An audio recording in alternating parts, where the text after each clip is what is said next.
En la política las modas suelen cambiar. Digo modas. Hasta hace 2 años eran mayoría los analistas que en la Argentina decían que el tren de la historia se había detenido en la estación del neoliberalismo y que después la vía no seguía más. Quedábamos ahí, era estabilidad de la moneda, eran un montón de elementos positivos, pero había otros elementos que el mercado no podía resolver. La desocupación.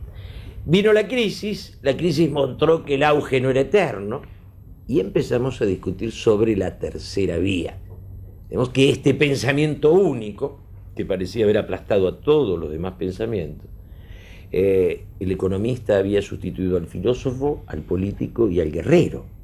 En la idea de la distribución de errores, los viejos mercaderes expulsados por Cristo del templo no habían venido a las orillas del templo, eran los propietarios del templo. Pero fue una etapa. Yo espero que fue una etapa, y la discusión en Argentina, sea en los grupos de la Alianza, sea en los equipos de Duhalde, pasa por recuperar para la política otro lugar, la capacidad de discutir el mundo que viene, que no es el resultado de las fuerzas libres del mercado. Creo que si es el resultado de las fuerzas libres del mercado, lo que queda es un mundo de mercado. El mercado es a veces tan enfermo que mata a su propio consumidor, a su devoto. Estoy con Santos Colabela y Eduardo Jacob para ver si podemos discutir o charlar algo sobre esto. ¿El mercado define la sociedad, Santos? No, pero detrás del mercado está la estructura social. Detrás del mercado. Claro. ¿Qué es lo que vos estás haciendo referencia? Es que todas las reacciones no solo vienen de la tercera vía socialdemócrata, para usar un nombre que todavía es vago, impreciso, sino que y en Argentina sin prestigio, no sé por qué, pero también viene de los liberales.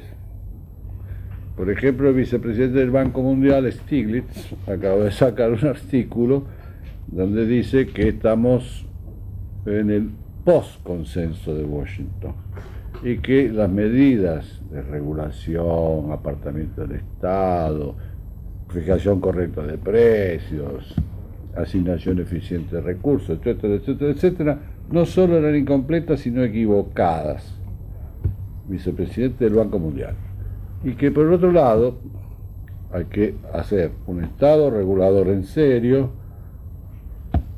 desarrollar la educación a su máximo potencial, fomentar la competencia, etcétera, etcétera. O sea, volver a pensar en el hombre y no en el consumidor. Claro, porque agrega. Y además tenemos que cambiar las metas. Las metas no pueden ser el crecimiento económico. Tiene que ser el desarrollo sustentable, tiene que ser el desarrollo equitativo y tiene que ser además el desarrollo democrático. Es un liberal. Acá no tenemos de eso liberales, acá nada. Bueno, el liberalismo criollo es otra cosa que el liberalismo anglosajón, ¿no? Cuando Bush dice liberal en su disputa con Clinton, le está diciendo más bien izquierdista, no le está diciendo liberal en el sentido en que se dio el liberalismo criollo. La tercera vía es algo que se está pensando porque, bueno, por los triunfos de los partidos laboristas, la coalición Olivo, la coalición de Schroeder con los verdes, hay sociólogos como Giddens en esto, es decir, porque algo que vos decís siempre es que un plan económico no lleva de por sí un proyecto de sociedad, esto es más amplio. Y ahora los que quedaron afuera se dan cuenta que ese plan económico no los incluía. Bueno, lo que se está buscando con la tercera vía es que todos entren, como hay un título de un libro, porque Europa no soporta esta tasa de desempleo y no soporta el costo de la seguridad social por el envejecimiento de la población. Entonces, ¿cómo se hace todo esto con equidad? Por ejemplo, el desempleo en Italia es 12, la media nacional. 5 en el norte, 25 en el sur. 25 en el sur. 55% de ¿Vos los sos italiano jóvenes del norte o del sur? ¿Vos? Del sur. Del sur, o sea que... de origen del sur. Entonces, 55% de los jóvenes no tienen empleo. ¿Qué sucede? Pensaba que tienen que vivir con los padres hasta los 30 y pico de años. Y ese Caro Diario se llamaba el film de Sordi. ¿Cómo? Caro Diario, el joven desempleado que vive con la ¿te madre, acordás? la Sí, madre. sí. Bueno, ahí está. Para ejercer su profesión se hace detener y enseña en la cárcel. Era una salida. Eduardo, tercera vía, ¿qué es esto para vos? Bueno, es un título hermoso, ¿no? Creo que hasta ahora no aporta gran cosa, ¿no? No quiere decir más que una serie de títulos. Pero muy abre inteligentes. la posibilidad de pensar afuera de la Acá no la se ortodoxia liberal. No se pensó nunca, En la ni en la Argentina. ortodoxia liberal, ni en la alternativa. Es decir, que para nosotros es un título más que se procesa en esta especie de ametralladora de títulos que largamos todo el día por todos lados, pero no hay tres que se sienten y piensen algo. Es decir, no se sentaron a pensar antes del 89 para no llegar a una hiperinflación y que los salarios no bajaran el 60% en 3 semanas.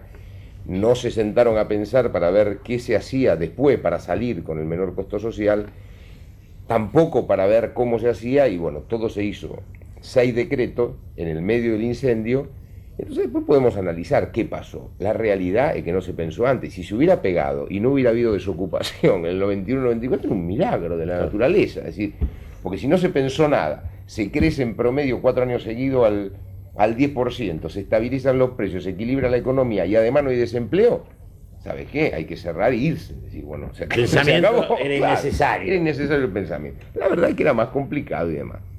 Creo que para la Argentina el desafío, más que pensar yo digo, sería un lujo si tuviéramos la posibilidad de sentarnos y reflexionar sobre la tercera vía y demás.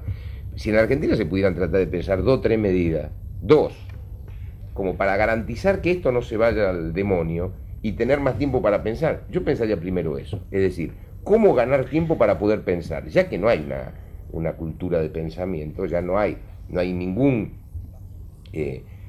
think tank, digamos, no hay ningún espacio de pensamiento que esté reflexionando en el país. Yo digo, bueno, ¿se formó alguno hoy, año 98? ¿Hay algún grupo de gente pensando? No hay nadie. En la Alianza, no. Y en el peronismo, no, tampoco. Están trabajando en la campaña, cada uno. Bueno, entonces lo que yo necesito es tiempo. No me voy a poner a tirar ideas ahora, necesito tiempo para que el pensamiento empiece a madurar. ¿Cómo gano tiempo? Y que no se me vaya al demonio la economía. Para ganar tiempo, no se me tiene que ir al demonio. Entonces yo no pondría a la dirigencia política en la creatividad, porque la creatividad sin ideas, sin propuesta y sin equipo, es darle una navaja a un mono. Entonces, para mí es peligrosísimo avanzar en el pensamiento cuando no hay ningún resguardo conceptual, ni de equipos formados trabajando, ni pensando y demás. Entonces me parece muy interesante ver lo que está ocurriendo en otro lado y demás. Pero yo en la Argentina diría, bueno, trabajemos las 2 vías. Trabajemos tratando de armar equipos de pensamiento, empezar a reflexionar cómo se hace para integrar, para sumar a la gente, cómo se hace para que las políticas sociales sirvan, cómo se hace para que sea menos inequitativo el progreso, etcétera, etcétera. A pensar, a reflexionar, por un lado. Y por otro lado, que no se me caiga. Es decir, garantiza que no se me caiga todo, pues si se cae todo, volvés a foja cero. ¿No es demasiado pesimista el señor? No, yo creo que no, pero ¿por qué? Por ejemplo, Es cierto que no hay lugares de reflexión para... la Alianza hizo un par de foros, creo, ¿no? Pero ahí la discusión es cómo se vinculan paritariamente intelectuales y políticos y reflexionan juntos. Este es el En tema. Argentina está prohibido, eso está... Y prácticamente pese al desprestigio de los políticos y del sistema político... Y de los pensadores también, porque estamos empatados en eso, Bien, ¿no? ¿por qué? ¿Pero qué? El No, mundo se ha mejor que los vuelto... sindicalistas. Sí, pero se ha vuelto muy complejo e impredictible. Esto es lo que pasa. Entonces, ¿por qué tiene que ser primacía la política? Porque él tomó las decisiones que son vinculantes colectivamente y prepara el futuro. Entonces no se puede hacer ensayos Ese de rock, espacio de discutir. como decía él, y hacemos canto a la estantería. Claro. ¿No? Tenés que ser Cuidadoso. una moral de responsabilidad y saber que si haces va, la medida A tiene el riesgo B. Y si querés cambiar de la medida A a la medida D, tiene otro riesgo. Todas las decisiones implican riesgo. y los daños pueden ser imputados en una decisión. Por eso empieza la responsabilidad de la política. Y además, como los problemas son complejos, los datos son bastante inciertos, los valores están en conflicto, las necesidades son urgentes, la apuesta al riesgo es muy alta. Entonces hay que convocar a la gente, bueno, podés llamar expertos que digan, receta, esta es la solución. Pero no fracasan. Entonces, hay que hacer... O sea, hay que iniciar un debate. Sí, pero primero, yo digo, que intelectuales y políticos tengan manera de interactuar. ¿Por qué? Porque el intelectual a veces está dentro de la política, a veces sale afuera. Es un poco ambivalente, como se ha escrito recientemente. Se tiene que implicar más en la política, pero además los políticos tienen que tener un grado mayor de aceptación de los intelectuales. No Y creer además, que el pragmatismo hace innecesaria la idea. y además el pensamiento tiene que ser crítico. Por más que no le guste al político, si vos pensás diferente, tenés que exponerlo. También pasa en la política. Rucao está tomando posiciones bastante dignas contra todo su bloque prácticamente. Solo, pero las toma. Y esto, ¿cómo en otros países vos creés que el espacio del debate está más abierto, más? Sí, sí. En Europa esto es una En producción. Europa es un hecho, bueno, y sin ir más lejos, vos tenés el caso de Brasil, donde vos tenés un grupo en el ámbito de la economía y la sociología, tenés grupos grandes de gente sentada, trabajando, pensando, digamos, las alternativas y, como decía Santos, los costos que puede tener para Brasil ir hacia a una experiencia de convertibilidad, ir hacia a una explosión en el caso que se desbarranque el tema de qué puede pasar, cuáles son los riesgos de tales y cuáles medidas, hasta dónde se puede tirar de la cuerda del gasto social, del gasto público asignado al gasto social, sin que esto se te vuelva en contra y te pongas en un escenario de conflictividad en lo económico que termines pagando un costo aún mayor que el que tenías inicialmente. Es decir, es el caso de Chile. En Chile están discutiendo y tenés grupos fuertes de gente discutiendo y debatiendo entre los grupos. ¿Y por qué nosotros no tenemos esa actitud ante...? Yo creo que porque a nadie le importa, es decir, porque a los grupos, digamos, relevantes, los que pueden tomar esta decisión, los que pueden conformar estos equipos, ¿quiénes son? ¿Son los partidos políticos o son las grandes empresas? ¿O es el sistema universitario, entre comillas, llamarle universidades privadas o universidad nacional? Y ellos están en otra cosa, digamos, los grupos políticos ya tienen el poder. Y por lo tanto, si ya tienen el poder, ¿para qué se van a poner a tomar riesgo de pensar? El pensamiento es un riesgo. Tomás riesgo, decir, bueno, yo creo que la cosa tendría que ir para allá, o para allá, y te puedes equivocar. Podés terminar evaluando mal los riesgos, un mundo muy incierto. Ahora, igual el debate en la Argentina el año pasado parecía congelado, hace 2 años, y ahora está mucho más abierto. ¿En qué?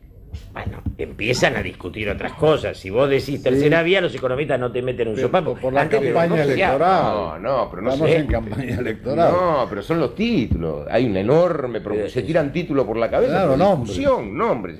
Yo te tiro la tercera vía, vos me tirás a mí la profundización del modelo, yo te devuelvo con el... La carta a equilibrio. los argentinos no fue, ¿no?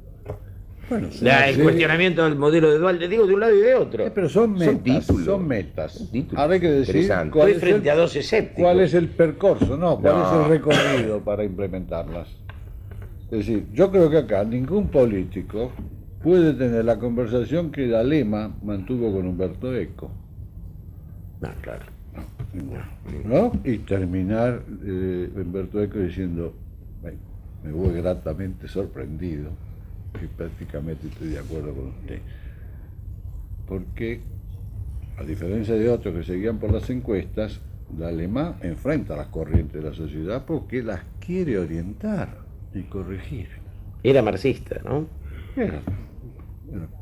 Fue secretario Digo, de Juventud. fue capaz de... comunista, Porque acá no fue- tenemos ni marxista, acá no hay marxista de vuelo en la Argentina. Ah, está el Club de Cultura Socialista, que tiene varios tipos formados en la tradición marxista, pero abiertos ahora. La mente está más, la conciencia está más abierta, es más ecléctica. Lo que pasa es que yo, digamos, a mí creo que la parte donde la cuestión se complica es que me parece que es la sociedad, ¿no? Esto es lo mismo que cuando uno analiza la selección de fútbol y no piensa en los equipos, ¿no? En definitiva, la selección es un reflejo de los equipos. Entonces yo pienso que el debate que tenemos es el debate que la sociedad está preparada para tener. Cualquier otro nivel de debate yo creo que choca con una simplificación. Digamos, se ha cultivado en los últimos, no sé cuántas décadas, qué sé yo cuánto, una simplificación en lo que se comunica y en lo que se dice, y todo el tiempo se machaca en esto, que cuando querés avanzar un poquito más de este blanco-negro, ladrones o honesto, punto. Y se acabó. Sí, claro, con eso entonces, ya está. Y lo cual no quiere decir que esa categoría no exista, pero no alcanza para explicarlo. Bueno, claro, pero entonces vos decís, son honestos. Ah, listo, estamos todos bien, vamos. Y ahí debería empezar el diálogo. Decimos, honestos y bueno, ¿y ahora qué vamos a hacer? Entonces, hablemos de política. Hablemos de política, hablemos de la tercera vía, hablemos de cómo salir adelante, de qué costos hay que asumir. Todo el debate del fondo educativo docente hay que estudiar eso y decir, te das cuenta que estamos en pañales, no se puede ni empezar a hablar. Todo el país diciendo hay que darle a los maestros, y cuando a la hora que hay que juntar 700 millones, que son moneda, no se juntan 700 millones, no se pueden juntar, porque no hay de dónde sacarlo. Y además con un impuesto regresivo, como es impuesto a los autos, que tiene la producción parada. Pero se juntó 400 con eso, faltan 300, sí, y los 300 no aparecen. Bueno, pero hay otras propuestas, por ejemplo, de poner algún pequeño impuesto más al combustible, que ¿Qué es el más caro del mundo. ¿Qué ¿no? sentido tiene poner más impuestos cuando en la Argentina se va en 2/3 la carga social y la mitad de todos los demás impuestos? Y la sociedad y la dirigencia política no está dispuesta a enfrentarse a la sociedad en ese debate. Entonces, ¿por qué no está dispuesta? Porque otra vez, ladrones y honestos. Entonces los honestos han convencido a la sociedad que cuando sean honestos se van a pagar todos los impuestos, olvidándose que a Ilía le pagaban lo mismo que al pobre de Roque Fernández, lo mismo. Es decir, este país se evadió desde la colonia, se evade. Entonces el punto es decir, ¿cómo haces para salir de esta situación si querés mejorar las cosas? ¿Cuáles serían los grandes temas del debate político en Argentina, si se abriera el debate con la vela? Primero que acá se está hablando mucho de lograr políticas de Estado. ¿Qué quiere decir esto? Sí. Que hay que sacarla de la disputa partidaria. Por ejemplo, la educación, como mencionó. La educación no se arregla arreglando el tema del sueldo de los del maestros. sueldo de los 90 con 90 pesos más por mes a cada maestro. De ninguna manera. El tema es muchísimo más complejo. Como dijo Hobsbawm el otro día aquí. La educación es una nueva fuente de desigualdad y sin embargo todo se empuja a la educación con la idea de igualdad, como si la educación no fuera selectiva y demás. Lo que la educación tiene que hacer no solo es preparar para el mundo del trabajo, sino para abrir la mente. Simplifiquemos a ver, el tamaño del mundo para un hombre cualquiera es el tamaño de su vocabulario. Si quiere entender el mundo, tiene que tener educación, aunque tenga dificultades de ingreso en la ocupación. Pero ahora, para hacer esto como política de Estado y sacarla de la disputa partidaria, hay que aprender a negociar, hay que aprender a ceder y hay que lograr el consenso, como fue el consenso que logró la Lema. No solo para construir el olivo, sino después hizo la bicameral, que bueno, yo no comparto lo que ahí se decidió, pero fue por unanimidad. Entonces, construir este consenso es aprender a negociar, a ceder, a abrirse al argumento y escuchar al otro, porque todos, si participan todos, te enriqueces. Lo mismo vale para la política exterior. Un Estado tiene que tener continuidad jurídica. Digamos que en los últimos años, el gobierno de Menem, cuando fue fuerte, no tuvo diálogo con la oposición y esto dio una cultura de que se defiende, el gobierno defiende todo lo que hace y la oposición critica todo lo que hace el gobierno, y esto es una fractura infantil. Esto debilita la política de ambos lados. Pero ahí él ya tenía, hasta el 95, era una situación hegemónica y dominante. A partir de ahí eso cayó. Pero no terminó en un diálogo. Se debilitó ese poder hegemónico, pero no se convirtió en un diálogo. Bueno, pero se armó una oposición, se armó una alternancia posible. Antes no había. Y yendo a esa alternancia, ¿cómo ven ustedes el futuro de la alianza? ¿Ustedes creen que el progresismo argentino puede quedar conducido debajo de la rúa? ¿Contenido debajo de la rúa? Qué pregunta, ¿no? A uno le sale intuitivamente decir que no, pero... Digo, ¿por qué Es tiene más que ir difícil. camuflado? Ayer debajo de Bordón, que era un ultraconservador, hoy debajo de la Rúa. ¿Por qué el progresismo argentino no puede ser una fuerza con identidad y definiciones propias? Porque yo creo, bueno, volvemos a lo mismo, es decir, si de la Rúa puede liderar el progresismo argentino, esto tiene que ver con el hecho de que el progresismo argentino no ha profundizado en sus contenidos y sí en sus títulos. Entonces, claro, cualquiera que se apropie de sus títulos y la bandera lidera el progresismo. Si la cosa se hubiera podido profundizar un poco más, si se hubiera hablado de contenidos, si hubiera podido debatir contenidos, quizás no era así esta elección. No era posible. No era posible que de la Porque, Rúa condujera digo, el progresismo. respetando- Ahora, como la Alianza enfrenta una elección donde los dos plantean lo mismo en lo que hace a los contenidos, el único punto aparentemente que lo diferencia son los partidos, los aspectos personales, digamos, o que habría una mayor voluntad de investigación por parte de Fernández Mejía que de la Rúa, pero no hay nada en lo que hace al contenido que uno hubiera dicho, no, yo esto y esto lo voy a hacer totalmente distinto, yo voy por este lado, voy diferenciarse. Yo creo que en la no diferenciación está el hecho de que no hay claridad respecto de qué se quiere hacer ni cómo. Entonces es difícil. Y esto para vos abarca a todas las fuerzas políticas argentinas. Claro, y entonces en ese sentido el progresismo ¿cómo se encolumna? Por un problema de esta identidad, honesto y ladrones. Entonces ahí los progresistas son honestos y entonces los que no son progresistas son ladrones.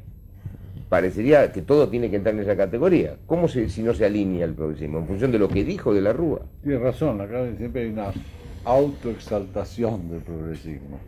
No hay progresismo en Argentina. Sí. Vos sos digo, progresista, Santo. Sí, pero digo la autoexaltación, como él dice. Nosotros somos los buenos Y los otros y son ellos todos los malos, como decía un viejo secretario general del Partido Socialista.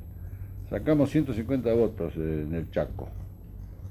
Desastre, ¿no? Es un éxito. Son 150 votos químicamente puros.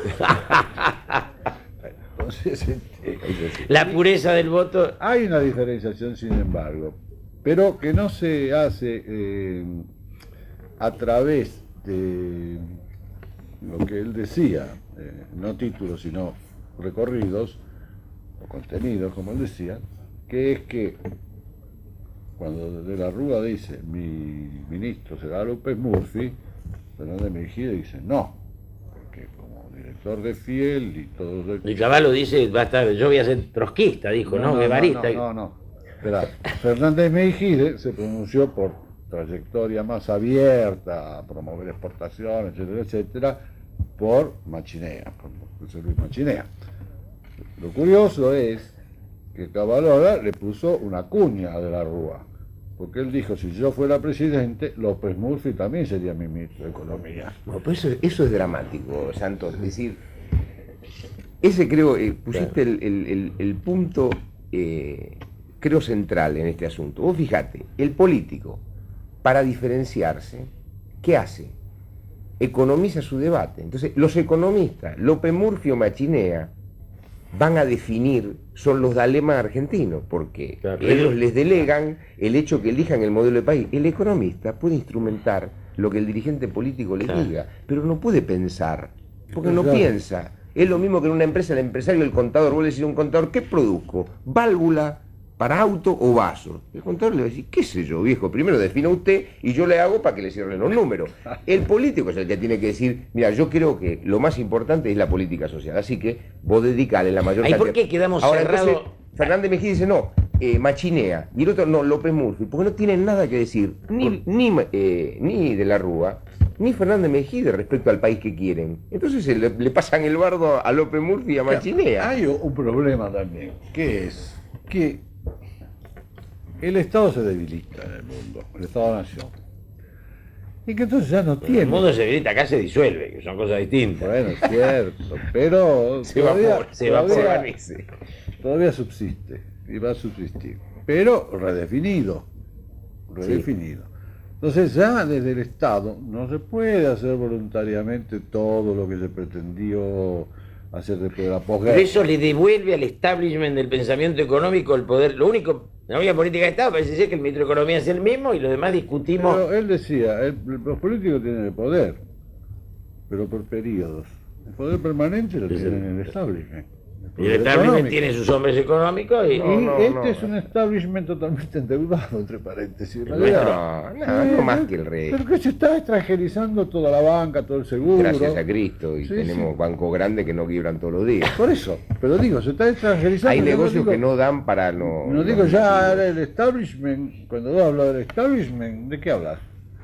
Bueno, de este grupo industrial que le pide a Menem que defienda extranjeros y financistas extranjeros, una mezcla ahora. Sí. ¿Qué quedó de terrateniente tradicional? Él cree que la burguesía nacional es un detalle, Eduardo, ¿no? ¿Vos crees que no es necesario defender no hace falta defender a la burguesía nacional para construir un país más equitativo? Y la Argentina es uno de los pocos países del bloque, digamos, de países atrasados aún, que puede alcanzar un estatus de país mejor en un corto plazo. No lo puede hacer Brasil, porque integrar los marginales en Brasil no es posible, técnicamente hablando. En Argentina sí puede. Ahora, el punto es, si vos le dejás esa tarea a los economistas, estás muerto. ¿Por qué estás muerto? Porque el economista lo que te va a hacer es cerrar los números. Si cerrar los números el día cero, el país no se mueve. Pero tampoco se lo puede dejar a los políticos porque han demostrado... Los políticos tienen que decir qué es lo que quieren. Están claras las condiciones. En los próximos 10 años la Argentina va a tener convertibilidad y va a tener equilibrio fiscal. Esas son las condiciones. Ahora, ¿qué haces con el resto? Es decir, vos podés decir, yo me muevo en un escenario de 48.000 millones de dólares por año, o me muevo a desplazar esa frontera y en el primer año generar ingresos adicionales por 4.000 millones de dólares, cobrando a todo el mundo las cargas sociales y el IVA. Podés decir eso, yo con 4.000 o 5.000 millones de dólares más por año, soy Gardel y Lepera. Ahora, eso lo tiene que decir el político. Porque no alcanza con que Silvani meta, el de la AFIP, meta juicios en los juzgados y los jueces agarran los juicios y los tiran. No funciona, no alcanza con eso. Entonces es una decisión política, el decir, yo a esto le voy a dar cobrar impuestos. Yo lo voy a cobrar porque es la mejor forma de hacer política equitativa. Y voy a cobrar ganancia para que sea más equitativo que el IVA. Ese tipo de cosas te enfrentan con la sociedad.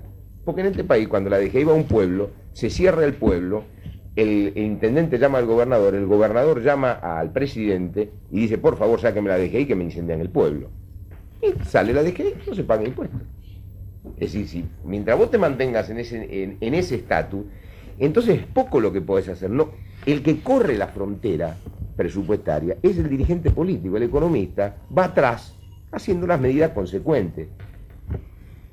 ¿Usted está de acuerdo, Santos, en eso? Sí, claro, y otro aspecto más. Primero hay que revisar el gasto de las provincias.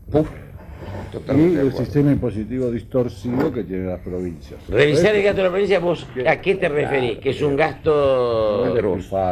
Despilfarro en clientelismo electoral. Despilfarro, y esto hay que cortarlo. Y por otro lado, hay despilfarro también en el gasto. La salud argentina gasta 18.000 millones de dólares. Provincial. Total. Sí, gasta en salud nacional. No, digo privado, público, todo gasta 18.000. Hay 40% sin cobertura médica en ese país. ¿Qué quiere decir? Que la plata ahí está. Ahora, ¿dónde queda en vez de ir a la atención de la salud de la gente? Y bueno, hay varias filtraciones, ¿viste? Intermediarios, retornos, etcétera, que son de niveles monstruosos. Y eso parece que no hay vocación de cambiar. Cuando sí, estaban todas las leyes diciendo que, en fin, el sistema de obras sociales iba a reformar, tenía que competir con las prepagas y demás. Y las coyunturas políticas, los apoyos políticos, ¿qué pasó? Crédito del Banco Mundial, se vuelven a las mismas obras sociales, se le da plata al Banco Mundial, que después pagamos nosotros, y siguen con los mismos vicios.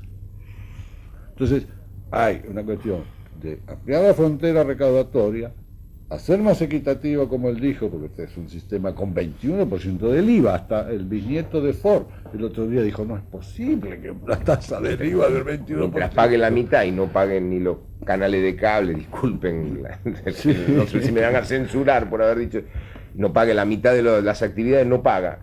¿Y por qué no paga? El espectáculo público no paga, hay que estimular. El que tiene poder suficiente para impedir que le cobren, no paga. El Poder Judicial no paga nada. El que tiene un poder que no le alcanza para impedirle, paga. Sí. Paga. Y bueno, y además, la tasa es alta, es regresiva porque prácticamente graba todo el ingreso de las familias de bajos ingresos, El 21% de todo consumo lo tiene que pagar.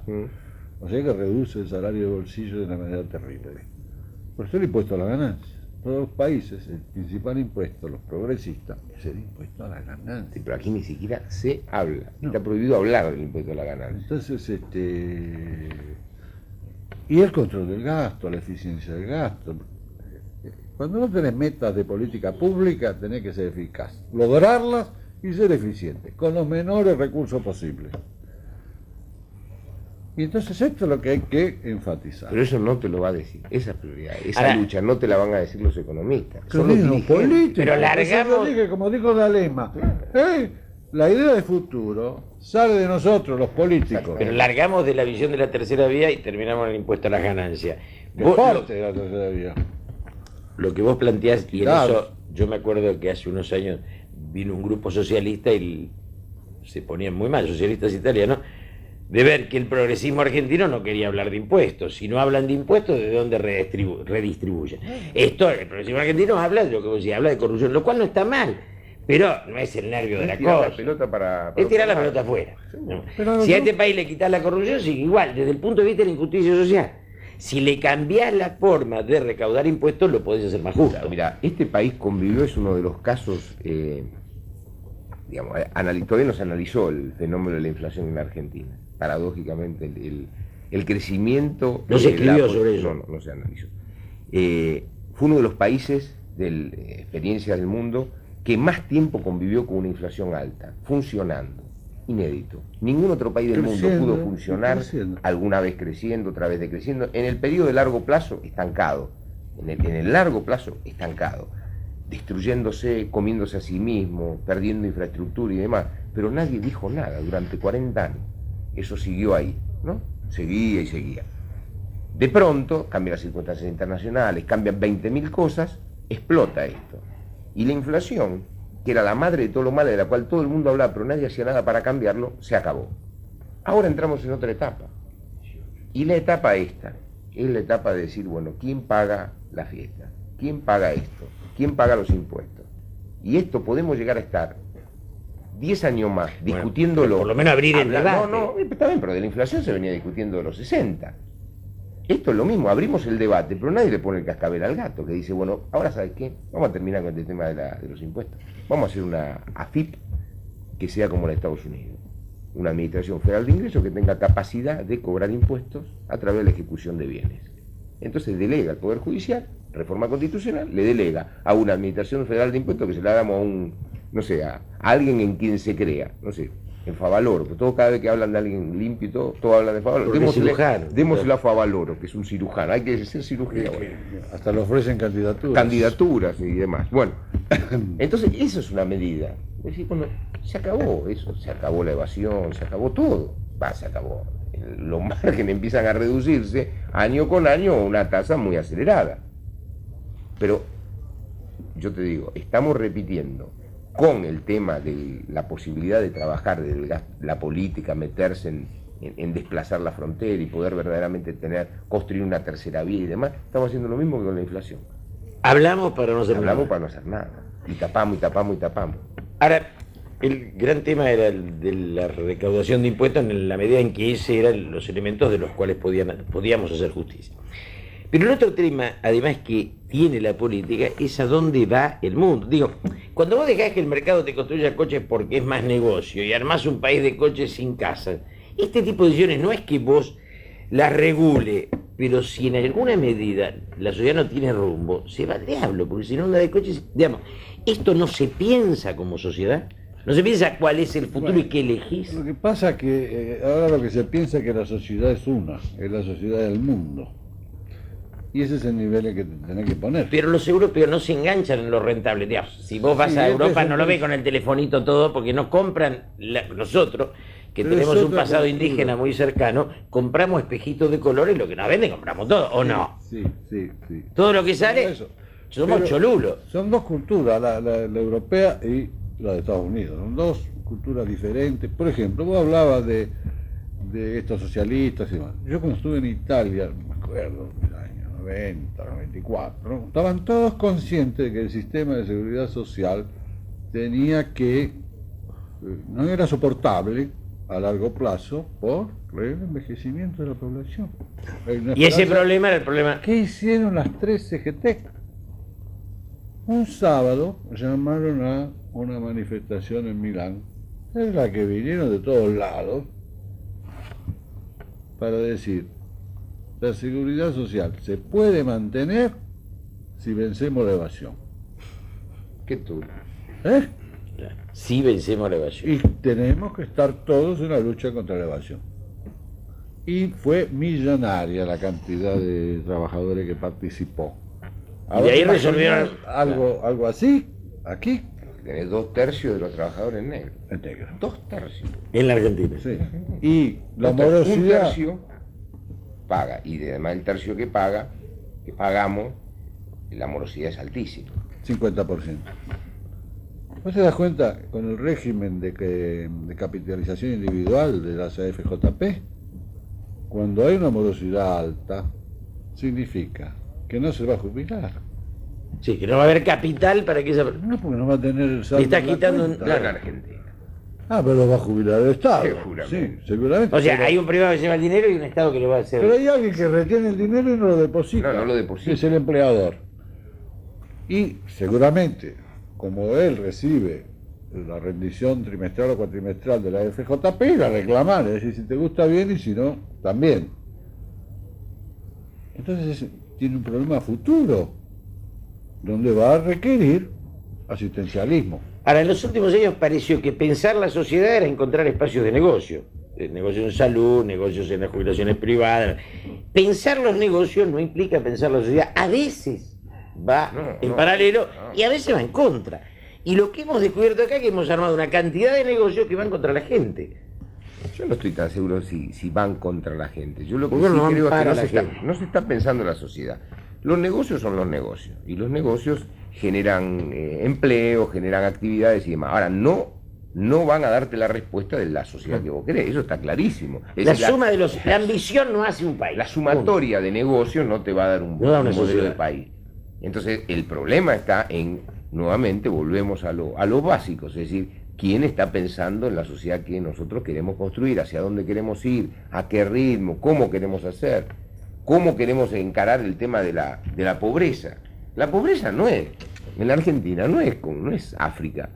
Acá, para hablar de los pobres, les podemos poner en cualquier provincia, vos lo conocés con nombre y apellido.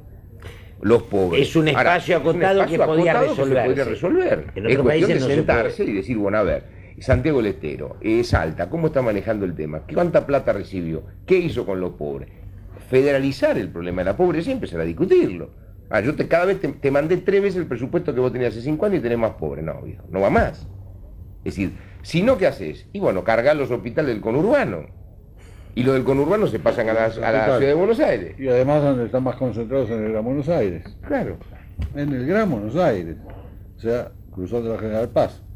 Y entonces, este tipo de medidas, o sea, de regulación, apertura, apartamiento de Estado y demás, genera al mismo tiempo que una mayor inclusión en varios de los ámbitos sociales, una exclusión fenomenal. Entonces, según el planteo de ustedes dos, Santos Calavera y Oroyeco, los temas de debate de la política argentina no están a la altura de las necesidades de la sociedad.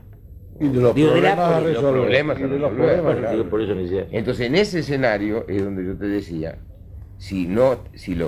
el estado de la discusión y los problemas planteados no están a la altura, yo lo que digo es, bueno, aunque sea no me saquen el piso, denme tiempo para poder pensar. ¿El piso qué sería? El piso sería hacer cualquier desbarajuste, el piso sería empezar a probar gastos que Mantener no la tienen... estabilidad. claro. Mantener la estabilidad O y sea, el equilibrio. estos logros son aciertos, lo que falta es debatir el resto. Claro, pero mientras no debatamos el resto, no me toquen el piso. Es decir, no puede salir cualquiera de los candidatos a decir yo quiero aumentar las jubilaciones, quiero aumentar aquí, quiero aumentar allá y no decir cómo. No toquen el piso.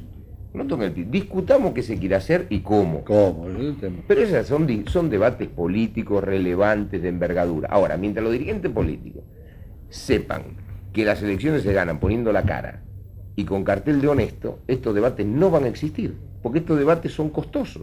Hay que poner la cara y decir, mire, esto es así. Y no es que yo le voy a cobrar a los 13 evasores y nadie más. No, mire, el problema lo involucra usted. como él decía, va a haber que llamar y decir, mire, esto hay que ponerla acá. Y además saber que, por más que vos llames a una multitud de expertos de todas las disciplinas, la incertidumbre es altísima. ¿Seguro? Y la falta de predictibilidad también. Entonces, empecemos con humildad a decir que los expertos tampoco tienen todas las respuestas. Bueno, pero ya convocar a los expertos, juntarlo con los políticos y abrir el espacio del debate, Con la gente, ya es un avance. Es un avance fenomenal. Porque lo que estamos haciendo Pero hoy, según pero plantea Eduardo, los partidos se vacían. Y se vacían de contenido. se vacían de contenido porque está la televisión. La televisión simplificó el contenido. Entonces, si claro. habla de contenido es costo. Vos antes acordate, los partidos tenían seminarios, educación, de todo. La Ahora imagen son emblemas La que imagen unen mató para la las idea. elecciones. La imagen mató la idea, pero vos.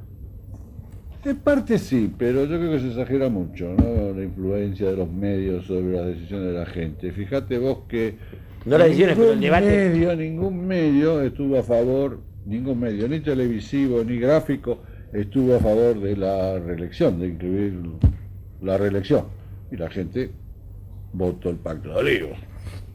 En cambio, cuando Cafiero la quiso hacer Con los con los radicales, Claro, la otra gente cosa. 78% en contra.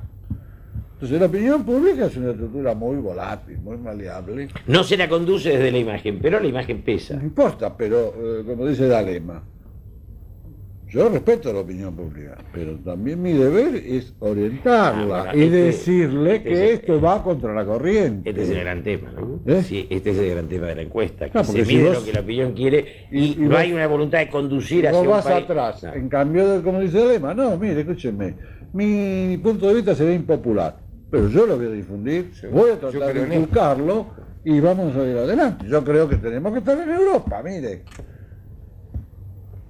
Y esto tiene costos. Costos personales, decís, costos de imagen de aquel que dice quiero el riesgo esto. tuyo de perder el consenso de opinión pública. Me juego por algo aunque no sea. Porque es lo que más una conviene al idea. interés, claro, general.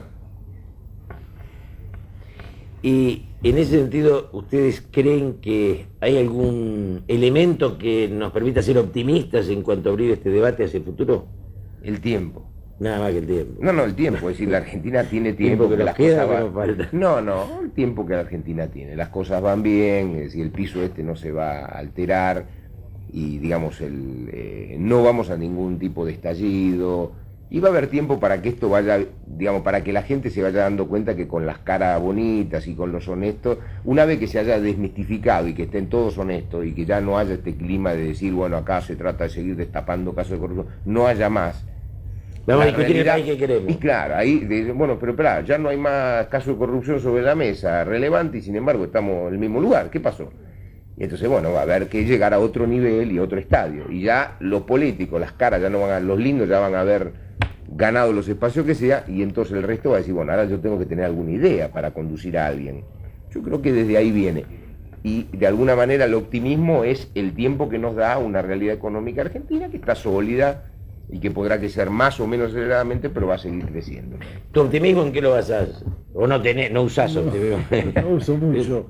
No Porque- uso mucho porque... Yo digo, hace 20 quizá- años hubiéramos ido de izquierda o derecha, hoy somos pesimistas o optimistas. ¿Cambiaron los carriles de la historia? Está bien, pero digo, yo creo que los problemas que están manteniendo el piso son gravísimos. La reforma educativa no avanza por ningún lado. Estaban hace 20 años. La desocupación sigue aumentando y se va a agravar con todo este tema de Brasil. No se va a agarrar. Y No se va a grabar, vos decís que se va a Se va a grabar. grabar. Creo No. más en él porque es más... No A, se va a grabar. a principio de año se dijo que cuando a principio sí, a finales del año pasado, cuando empieza la crisis asiática, todos los economistas, bueno, buena parte del establishment de notables planteó de que se iba a hacer una explosión de los índices de desocupación. Y la desocupación sigue bajando.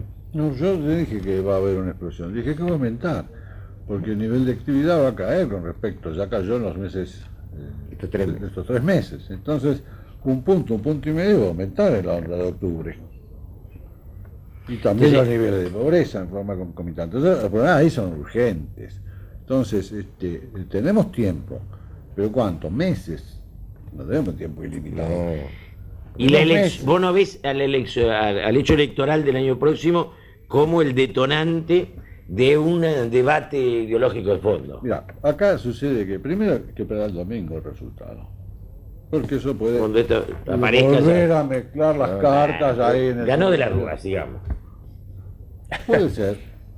¿Vos sos el fripazo, no? No, pero puede ser. Yo digo que si vos mirás, la única coincidencia entre los encuestadores es que gana de la Rúa.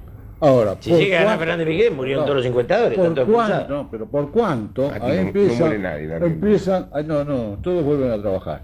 Dan una explicación y sí. No, todos siguen trabajando. Entonces, ¿por cuánto ganan?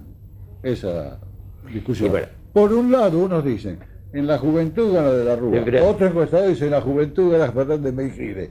Pero Pues eso- si va a votar más gente, Pero, Santo, es si otro- va a votar es más otro gente, tema. gana de la Pero, Rúa. Si va a votar más gente, dice Santo, Fernández ya Mejide. está, pero no es un tema ese, no importa ese tema.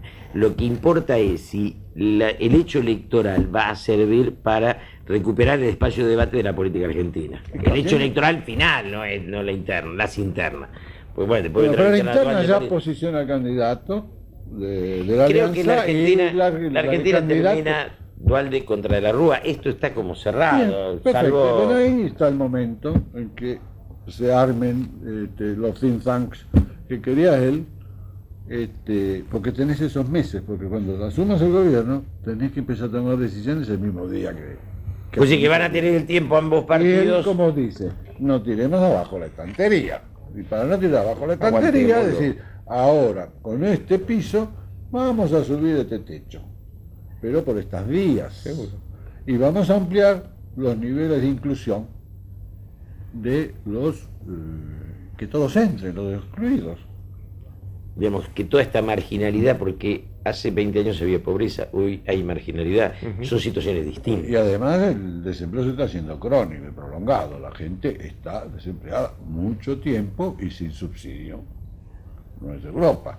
Y entonces vos tenés que esto también afecta a la seguridad pública. Claro que alguien tiene que vivir de algo.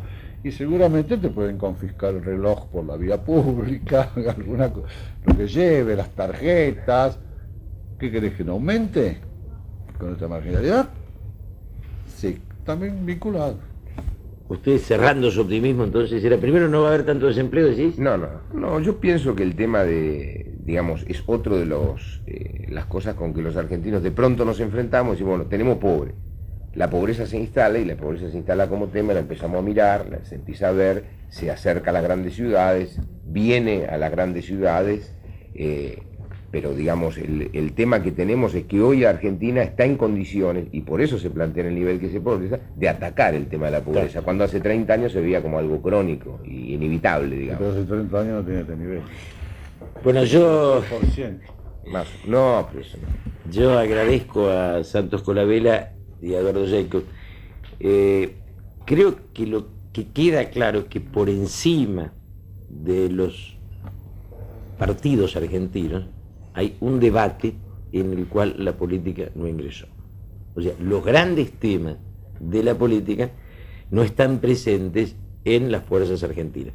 Y sería importante que la próxima elección nos permita eso, salir de las simplificaciones y entrar a discutir realmente cómo la política recupera el espacio de pensar el futuro. Si no recupera esto, bueno, va a seguir desprestigiada porque nació para otra cosa, no para esta pequeñez actual. Gracias.